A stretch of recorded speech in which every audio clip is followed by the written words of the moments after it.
ces nouveautés.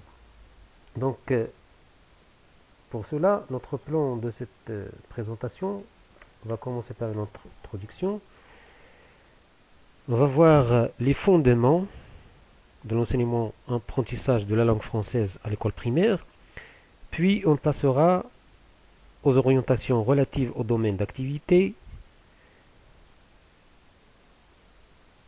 Sous ce titre s'articulent bien sûr les choix méthodologiques, premièrement. Deuxièmement, la communication orale comme première discipline qu'on va voir. Deuxièmement, c'est la lecture, donc comme deuxième discipline. Quatrième point qu'on va voir, c'est la production de l'écrit. Et la dernière discipline, donc, ce sont les activités de langue qu'on va évoquer. Puis, le projet de classe. Nous enchaînerons avec les stratégies d'apprentissage, les habiletés et les capacités à développer chez les apprenants, l'organisation des apprentissages et enfin, avant de conclure, donc, nous allons voir les compétences annuelles et l'organisation de la semaine pédagogique de chaque niveau. Donc, je vais présenter la première partie donc de cet exposé. Donc, nous avons, comme vous savez bien, 6 années dans le parcours des apprenantes et des apprenants dans l'enseignement primaire.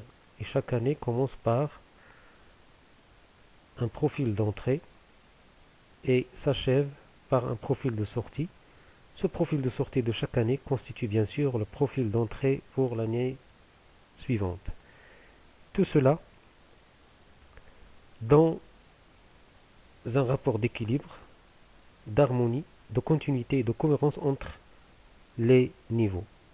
Donc, c'est dans cette vision que nous allons bien sûr présenter ces orientations, cette vision d'équilibre, d'harmonie, de continuité et de cohérence que le nouveau curriculum instaure dans cette réforme continue. Donc, cette réforme, ces orientations qui s'inscrivent dans la continuité des réformes en cours, notamment pour ce qui concerne, premièrement, les 3 entrées stratégiques, à savoir l'approche par compétences, l'éducation aux valeurs et l'éducation au choix. Deuxièmement,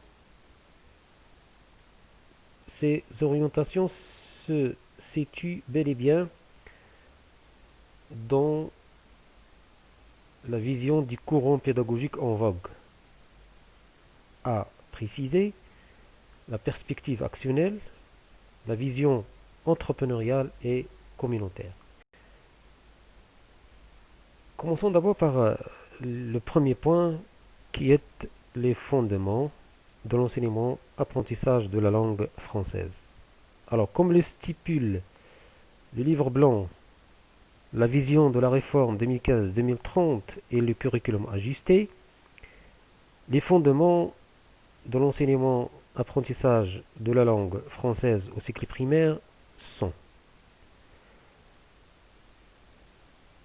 Donc, ces fondements, donc, que nous allons voir après, déterminent les profils d'entrée et de sortie. Donc, c'est sur ces fondements, ces bases, que le curriculum définit les profils d'entrée et de sortie de chaque année et du parcours de l'enseignement primaire en général. Deuxièmement, donc, il définit les compétences à développer et les objectifs à réaliser. Donc les fondements, c'est sur les fondements que nous allons voir que les compétences à développer et les objectifs à réaliser sont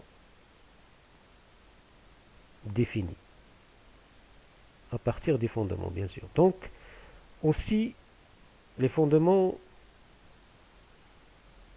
nous aident à choisir les contenus à enseigner. Donc le choix des contenus à enseigner se fait selon ces fondements-là. Aussi les démarches pédagogiques, ainsi que bien sûr les approches didactiques à adopter. Donc vous voyez bien que les profils d'entrée et de sortie, la compétence, les compétences à développer, les objectifs à réaliser, les contenus à enseigner, les démarches pédagogiques et les approches didactiques à adopter sont déterminés, sont définis à partir d'un certain nombre, voire tout de suite.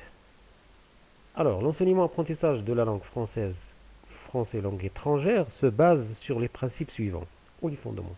Nous avons 6 principes, 6 fondements. Premier fondement, cet enseignement-apprentissage est un cadre porteur de valeurs, à savoir, d'une part, les valeurs d'attachement aux valeurs, bien sûr, religieuses, nationales et de la diversité culturelle marocaine, d'une part, et l'ouverture sur les valeurs universelles d'une autre part. Deuxième principe, c'est un apprentissage fonctionnel,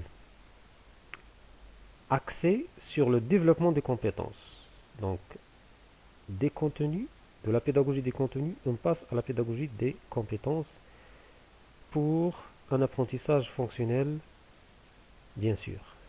Troisième fondement, c'est une approche, cet enseignement-apprentissage se base sur une approche fondée sur l'action, selon la vision actionnelle.